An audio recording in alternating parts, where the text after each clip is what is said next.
Le visioning, c'est un mot qu'on a inventé, qui est construit à partir du terme vision. Et en fait, ça décrit le processus par lequel on élabore et on partage une vision. Ça permet de comprendre que c'est un processus qui est en cours.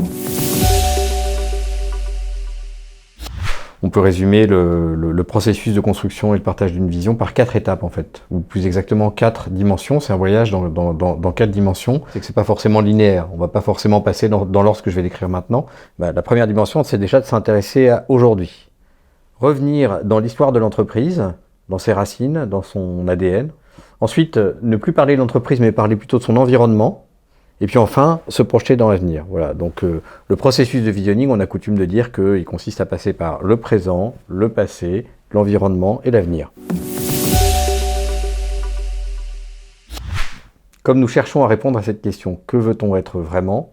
C'est important de s'accorder sur ce que nous sommes déjà aujourd'hui. Et donc s'intéresser à ce qu'on a aujourd'hui, c'est regarder le présent et le regarder sous différentes facettes à 360 degrés.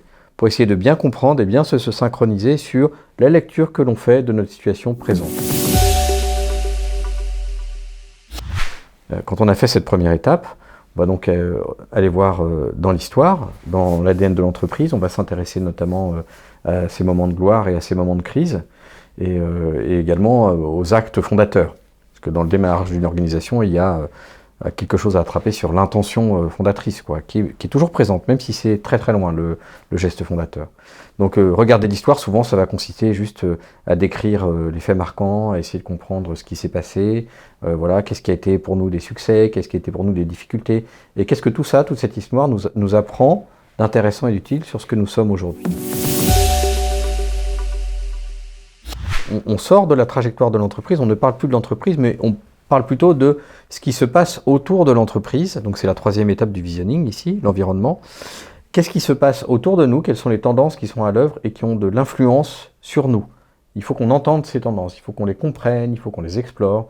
Voilà, donc l'environnement, ça consiste à ne plus parler de l'entreprise, mais à s'intéresser à ce qui se passe autour d'elle et qui va avoir de l'impact sur son avenir en fait. Donc une fois que j'ai bien compris les tendances, que je suis sécurisé, j'ai une idée claire de là où je suis aujourd'hui, que j'ai compris mon ADN, je commence à avoir une image qui émerge de ce qu'on veut être vraiment, et je peux faire ce travail de projection vers l'avenir. Donc la quatrième dimension du visioning qui consiste à essayer de s'imaginer dans le futur, et souvent c'est un futur lointain, parce que ce qu'on veut c'est donner la possibilité de rêver, d'être audacieux, de sortir des sentiers battus. Le visioning, c'est le processus par lequel on élabore et on partage une vision. C'est par ça que j'ai commencé. En fait, elle apparaît au fur et à mesure de ce voyage. Parfois, c'est quand on est dans le passé qu'on arrive à comprendre vraiment la raison d'être. Évidemment, les ambitions, c'est plutôt quand on fait quand on est dans l'étape 4 et quand on regarde le futur. Mais parfois, les ambitions, ça émerge au moment où on est en train de regarder l'environnement. On se dit « Ah, il y a tel truc dans l'environnement, c'est vachement important » et ça devient une ambition. La vision apparaît au cours de ce voyage dans les 4 dimensions du visioning.